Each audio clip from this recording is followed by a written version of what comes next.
Hi guys! Kumusta po kayong lahat? Okay, so yan guys, maraming salamat po sa walang sawang pagsubaybay sa atin pong mga reading, and kung ikaw ay bago pa lang sa ating channel, mag-subscribe na po kayo. Then, i-click mo na rin yung ating notification bell para lagi kang updated sa ating mga bagong upload. Okay, so guys, sa mga interested sa ating private reading, nasa description box below lang po yung link. Message lang kayo guys, okay? So, tignan natin.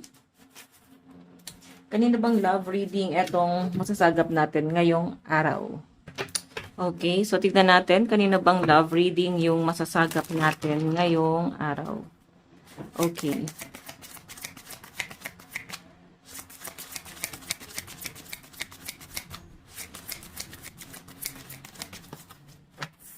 Meron tayong Queen of Water. Naku. Emotional to, no? Nakikita ko naman yung yung parang kagustuhan mo doon sa person na to. Pero may nakikita ko dito guys, medyo naguguluhan kayo. May iba dito guys na naguguluhan na parang yung tao yun hindi nyo naman napapansin before. Pero bakit parang malaking impact siya sa inyo ngayon? Okay? So, nakikita ko guys kasi yung pag-aalaga nitong taong to na parang naramdaman mo. Paano kanya iningatan, inalagaan. So, yan yung nakikita ko dyan guys, no? By the way, check pa natin. Additional message.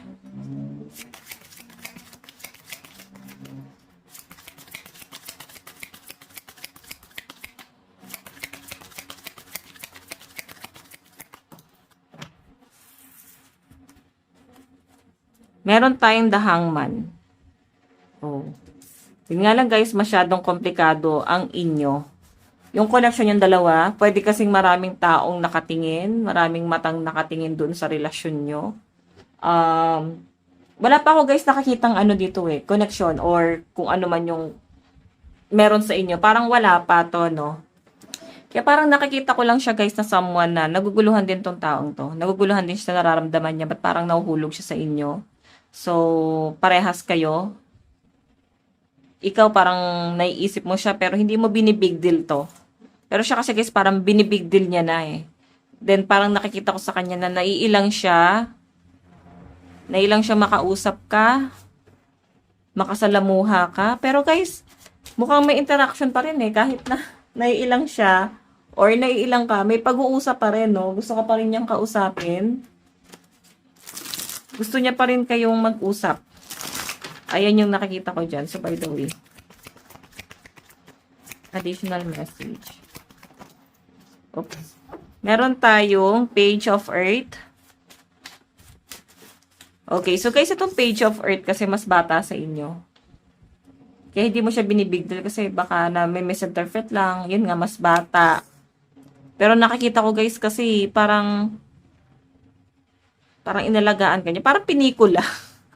Parang pinikula na hindi nyo ina-expect na may ganito. Parang malinaw sa isip mo kung ano yung sitwasyon na meron kayo. Okay? So, ito guys, taguan ng feelings. Yan yung nakikita ko dyan. Tinatago. Then, parang mafe-feel mo itong taong to. May nararamdaman din. Pero, hindi mo siya ibibig deal. Parang iniisip mo na baka nag-a-assume lang ako. Baka nag-iisip lang ako. Baka ikaw lang yung nag-expect. Mga ganong scenario, guys. Okay? So, again, tignan pa natin.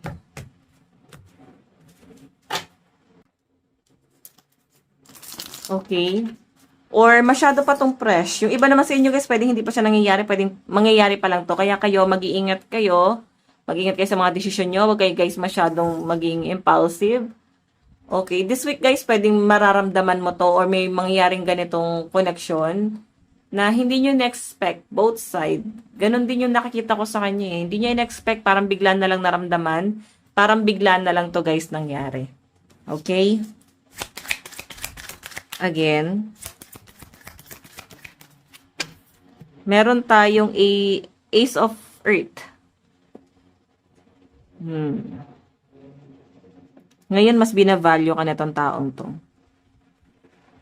Okay, kumbaga parang dati hindi ka rin naman niya napapansin eh, pero parang kapansin-pansin ka sa kanya ngayon. Napupuna ka niya ngayon. Mm. Tingnan natin. Additional message.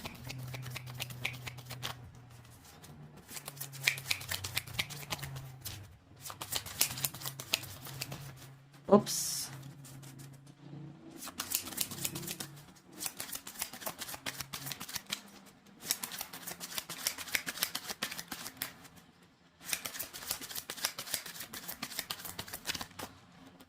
Meron tayong 4 of water. Nagkakaroon siya ng regret. Nag-hold back siya. Siguro kaibigan mo to, no? Matagal na kayong magkaibigan, tapos ngayon ka lang niya, guys, napapansin. Dati hindi naman eh, baka schoolmate, kababata, kapitbahay. Dati hindi ka naman niya napupuna. So, yung nagiging regret niya dito, noon pa lang, napapansin ka na pala talaga dapat niya. Noon pa lang, dapat pala umamin na siya or nagparamdam na siya sa inyo. So, Cancer energy to. Okay? So, dapat pala noon inaral ka na niya. Kasi ba't ngayon masyado ng komplikado yung connection na meron kayo. So, parang ang hirap na niyang, mahirap nang ibulgar to. Mahirap nang ipagsigawan to. Nahihiya na siya, guys, umamin. Kasi pwedeng dahil nga magkaibigan kayong matalik. So, parang ang turing niya na sa inyo, guys, kapatid. Okay. So, pwedeng nasa, lang kayo eh. Parang, yung connection nyo, guys, nasa circle of friends mo siya or family. Okay? Family, friends. Tingnan pa natin. Additional message.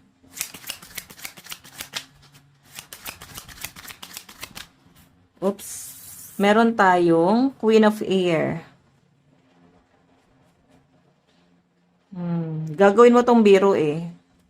Nakikita ko sa inyo, guys. Kumbaga parang hindi mo masyadong seseryosohin. Hindi mo big deal kung ano man yung ginagawa niya. Pero mapupunan mo na eh. Kumbaga parehas na kayo. Obserbahan mo siya. Obserbahan ka na rin niya. Okay? Kumbaga taguan talaga siya ng feelings. Hindi mo siya mababasa. Hindi ka rin niya nababasa kasi ingat na ingat ka sa action mo. Okay? Magiging maingat ka sa kilos mo dito. Okay? Yun yung nakikita ko dyan, no? So, by the way,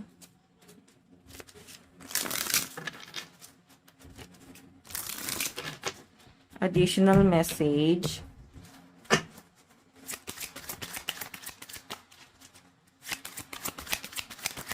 Oops, ayan.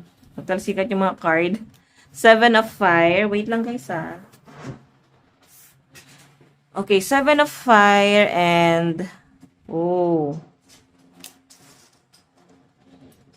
medyo mahirap para sa kanya. Alam nyo, guys, kaya naman to eh kung ilalaban to. Pero kasi ikaw nakikita ko nag-ano ka eh. Hesitate ka dito. Ayan no, pwedeng may ibang tao kang tinitignan or nasasaktan ka sa iba. Itong taong to, guys, pwedeng kagagaling niya pa lang sa separation. Okay, pwedeng meron siya long-term relationship. Okay, meron siyang talagang karelasyon pero hindi sila nag-work, baka LDR. Then, etong separation nila, guys, is parang kailan lang.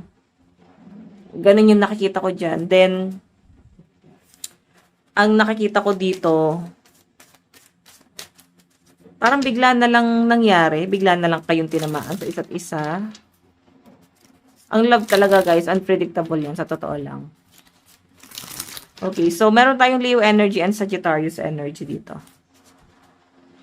Okay. So, I think aamin na lang yan or mararamdaman mo na lang.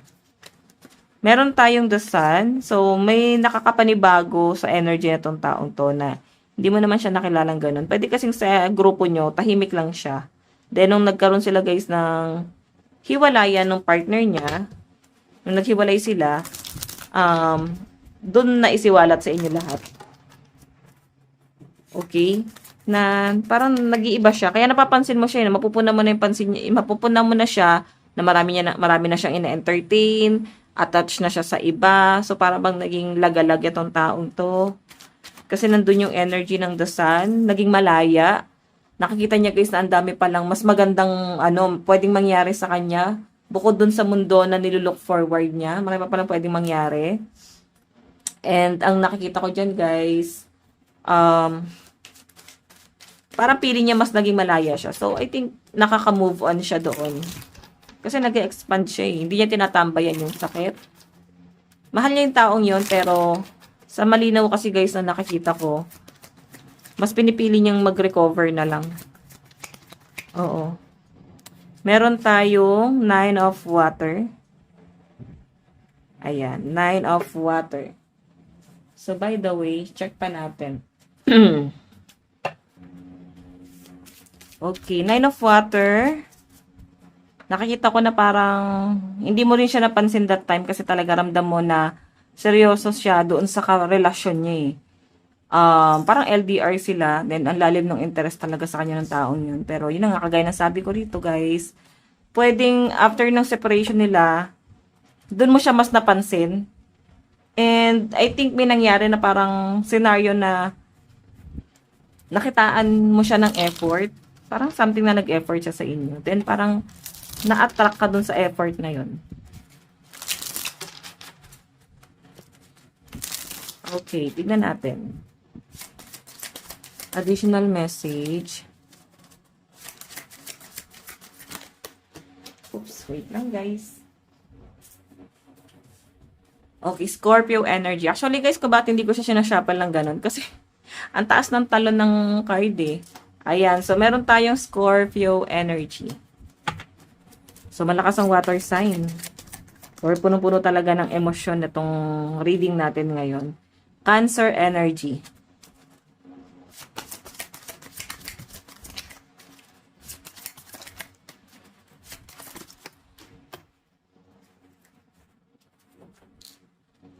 The Fool. Ayun, nagkakaroon siya ng regret dito. Parang sinisisi niya yung sarili niya. Parang, ang bubukon, tanga-tanga ko, dapat pala noon ko pa siya napansin. Bakit parang late na? Late niya na na-realize na gusto ka pala talaga niya or nahuhulog pala talaga yung loob niya sa inyo. Okay, late niya na na-realize na ngayon pa lang, as in ngayon pa lang siya nahuhulog sa inyo eh. Then hindi niya naman to guys, inimagine talaga sa tanan ng buhay niya. Okay, again. Meron tayong The High Priestess. Pakiramdaman talaga kayo dito, guys. So, ito guys, para to sa mga single, ha? Tapos, parang kababata nyo pa tong taong to, or schoolmate, classmate. Ganon po yung nakikita ko dyan. Okay, so yung energy is The High Priestess. Ngayon, pakiramdaman kayo, kapaan kayo dito. Kumbaga, parang taguan ng feelings, hindi mo rin ipaparamdam. Parang bigla na lang nangyari. Hindi pong puso na mismo yung nagdikta sa inyo. Same kayo, nang may naramdaman kayo sa isa't isa. So, tignan natin, baka naman dahil nga kaka-break niya lang doon sa karelasyon niya kung bakit mas napansin ka niya. Dati wala naman siya guys interest sa kahit na kanina, pero ngayon parang mapansin niya eh. Okay. So, meron tayong 5 of Pentacles. Parang hindi na siya nakokontento nang hindi ka nakakasama. Hindi ka nakakausap. Okay, parang gusto niya may bonding talaga kayo. Ganun po yung nakikita ko dyan. Parang gusto niya, lagi ka lang niyang kasama. Nahirapan siya dito, oh. Then, parang na-excite atong taong to. Na-excite siguro na magkita kayo ulit. Okay, nasa malayo ata to. Or, pwedeng baka may outing kayo, magkikita kayo. Parang mas excited siya sa pagkikita nyo eh. Kaysa doon sa mismong celebration. Okay, meron tayo guys, 8 of Pentacles and Queen of Cups. So, may gagawin kasing itong taong to na parang sa inyo hindi nyo naman napupuna before, pero parang mapapansin mo talaga siya. Kasi obserbahan mo siya eh. Para may pagpapapansin siya dito guys, no? Okay. So, again.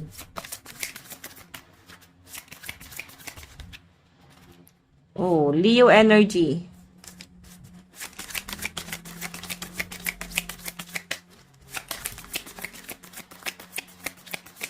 What else? Oops. Meron tayong Four of Wands, wedding. So, nakikita ka kasi niya na someone na perfect match. Nakikita ka niya na someone na talagang kamahal-mahal pero parang sinasayang lang ng iba. Okay? Ikaw yung someone na gusto niyang mahalin pero parang sinasayang nga lang ng iba, di ka pinapahalagahan. Parang sa dating niya sa sarili niya is parang di ka minamahal. Okay? Na kung siya kasi guys, kaya kanyang alagaan, mahalin, ingatan, parang ganon. Okay, so by the way, additional message. Meron tayong Knight of Wands. Okay, so ito guys, Knight of Wands. Guys, lalalim talaga tong pagtingin niya sa inyo. Lalo na kung lagi kanya nakakasama. Kumbaga, hindi siya mabibigyan ng pagkakataon na mawala yung nararamdaman na yon. Kasi lagi kanyang makakasama eh. Lagi kanya nakakasalamuha. So, kung hindi ka sana niya makikita, pwede pa siyang makamove on. Pwede pa siyang makarecover doon sa sitwasyon na yon. Okay? So, yan, Queen of Wands. Nakikita ka kasi niya na someone na masayahin. Jolly lang. Kumbaga, go with the flow lang. Parang relax ka lang. Ganyan. Masaya kang kasama. Mahilig ka magpatawa. Palangiti ka. Mapagbiro. Hindi ka mahirap mahalin. Okay? Kumbaga, parang simpleng tao. Hindi ka, parang madali ka lang paligayahin. Parang ganun yung dating niya sa kanya, no? Meron tayong, di ba? May nambubuyo pa. Kumbaga parang pinapartner pa kayo sa isa't isa, no? Kumbaga may ibang taong nangaasar sa inyong dalawa. Na, uy, bagay kayo, ganyan, ganyan. So, di ba? Then itong taong to, nakikita ko na mapapaisip. Mapapaisip siya dyan. Baka seryosohin niya yung yung asara na ganon. Tipong hindi naman niya binibig deal, pero baka seryosohin niya. Then ikaw para mawibirduhan ka, bakit? Siguro noong una, hindi mo naman talaga napapansin. Wala ka naman talagang ganong kalalim na interest sa taong yan. Actually guys, kahit si person mo, wala talaga siyang malalim din na interest talaga sa inyo. Pero lately niya na nga na-realize. And I think ikaw, ganon, naiilang ka sa parang ang weird. Okay, so again, meron tayong Page of Cups. Magaling ka kasing makapag-communicate, magaling kang mag-advise, or yung talagang words of wisdom mo, pumahanga siya doon. Okay? Ang dami mong nalalaman. So, siguro natatalinuhan siya sa inyo. Diba? So, bigyan kita ng advice. Additional message. Kanina po itong love reading. Soon. I'm going to contact you soon. So, ayan. Mukha nga amin siya sa inyo, guys, no? Sasabihin niya rin sa inyo talaga yung nararamdaman niya. Once na hindi niya talaga mapigilan. Pero siguro kontento na siya doon. Yung talaga nga aminin niya lang. Pero parang bahala ka na kung anong iisipin mo. Basta hindi niya lang kasi napigilan at gusto niya lang talagang sabihin. Okay, so again,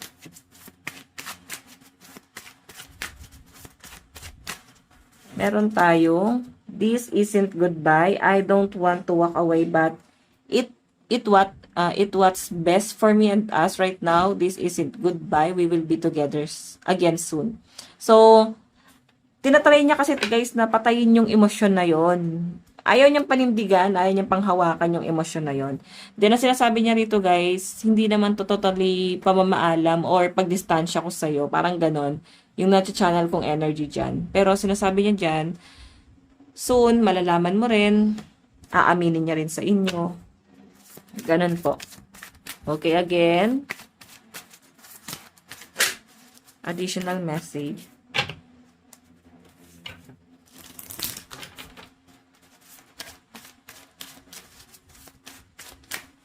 Meron tayong your mind. I get so pissed knowing other people. Can you have you now? Is it toxic? Yeah, I don't care. I want the world to know your mind. Oh my God. Wala na siya pakialam kung ano sasabihin ng tao. Pwedeng maghihingi kasi siya guys ng advice sa ibang tao na tama ba itong nararamdaman ko? Tama ba ito na mahal ko siya? Nagugustuhan ko siya? Meron siya isang tao, siguro malapit sa inyo, friends nyo din na aaminin niya doon na nahuhulog na talaga yung loob niya sa inyo at hindi niya alam kung Bakit? Or kung kailan niya naramdaman. Siguro dahil nga ngayon niya lang na-feel na mag-explore, mag-expand. And weird ka lang sa paningin niya before. Diba? So, tignan natin yung nararamdaman niya sa inyo. Gusto kanyang, ang kining, no? Di niya alam sa sarili niya ba't siya nahulog dito. Pero alam niyang mali eh. Alam niyang may mali. Or pwedeng ayaw niyang masira yung friendship niyang dalawa. Tignan natin.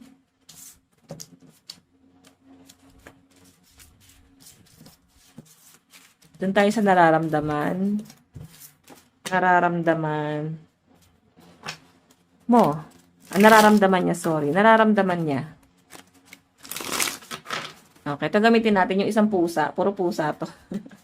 Isang pusa na card. Ayan. Diba? Okay, ano yung nararamdaman niya sa inyo? Nararamdaman niya sa inyo? Meron tayong housewarming.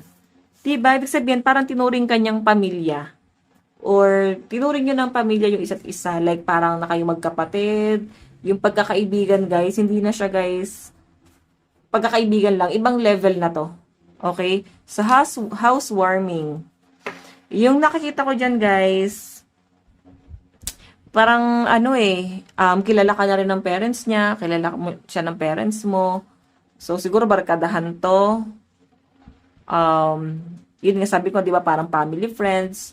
So, nararamdaman niya sa inyo, guys, parang feeling niya, welcome na welcome siya sa'yo. Okay? So, siguro ikaw single mom, single dad, nakikita niya yung pagiging responsible mo dun sa mga anak mo. Ganon. Tingnan natin.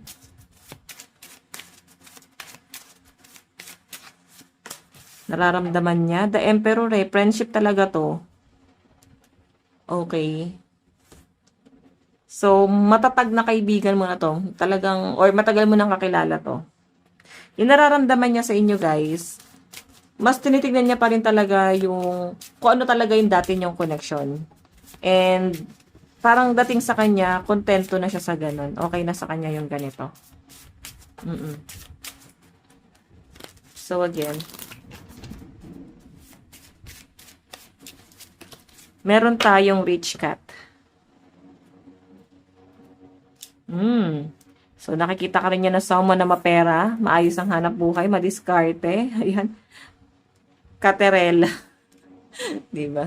Cinderella, Caterella. So, siguro, nakikita ka niya na someone na Disney princess. Then, gusto ka niyang itratong bilang isang princess or prince. Gusto niyang gawin sa inyo yon, pero hindi niya magawa kasi pwedeng attach ka sa iba. Pwedeng masyadong komplikado yung sa inyo, yung connection nyo. Yun. Okay, so again,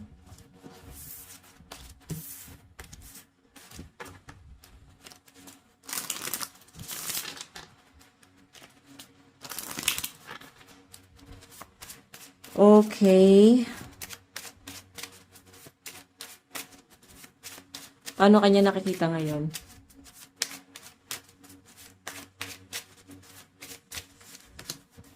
The Devil. Oh. So, the devil, sabihin, nakikita niya siguro, guys, na toxic yung relationship mo sa iba. Then, parang hinahayaan mo lang. Na para bang nakikita ka niya na someone na okay ka naman, pero bakit hindi ka kaya pahalagahan ng iba? Then, siguro, nai-apply niya sa sarili niya na siya nga, hindi siya pinahalagahan din ng iba, pero mas pinili niyang palayain yung sarili niya doon. Then, ikaw, pwedeng nililook forward ka niya dito.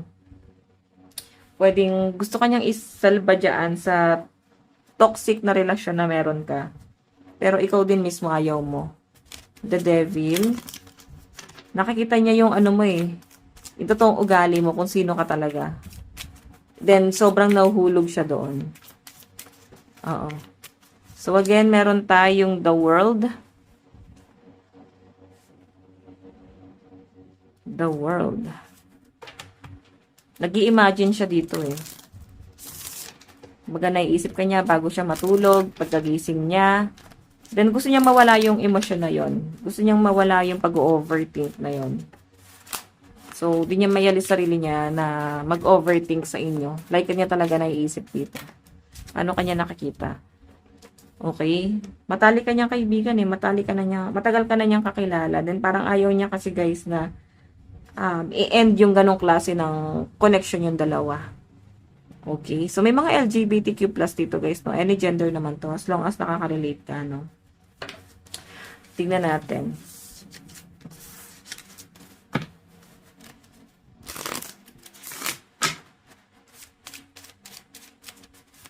Okay.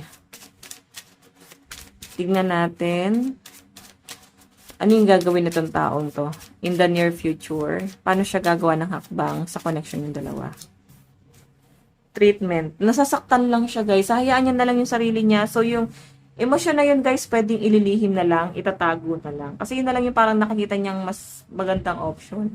Hindi pong hayaan niya na lang masaktan yung sarili niya. Masaktan siya. Okay, tignan natin. Meron tayong, di ba?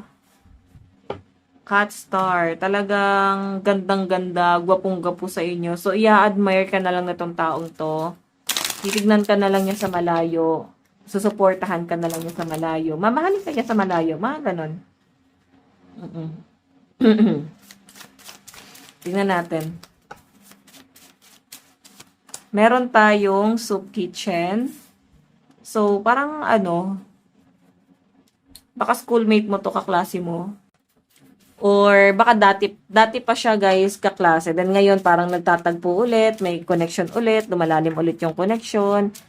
Parang antibay ng friendship talaga guys, no?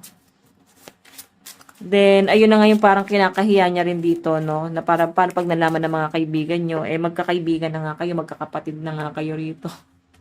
Diba? Parang sa kanya nasasaktan siya kasi ganun lang pala yung tingin mo sa kanya, sa inyong lahat. Then parang, diba? Kasama na rin siya doon. So, by the way, tignan natin, ano yung message niya sa inyo? Ano yung gusto niya sabihin sa inyo?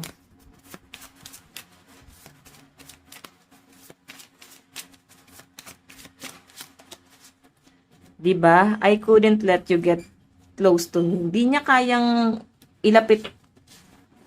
lumapit sa inyo. Or wala siyang kakayahan ngayon na parang magkalapit kayo. Kasi nga masyadong conflict.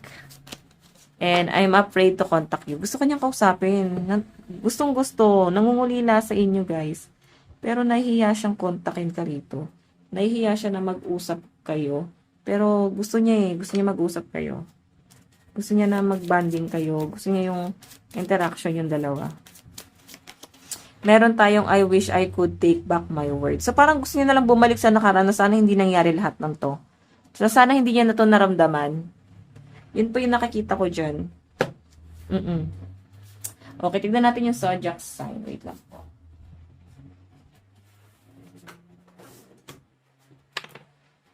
Meron tayong Taurus, Capricorn, Leo, Sagittarius, Virgo, and Aries. Aquarius, Gemini, Cancer, Aries, Virgo, and Scorpio energy. Virgo, Cancer, Aries, Gemini, Taurus, and Leo energy. Sa side mo naman. Okay, nararamdaman mo dyan sa taong yan. Wait lang po.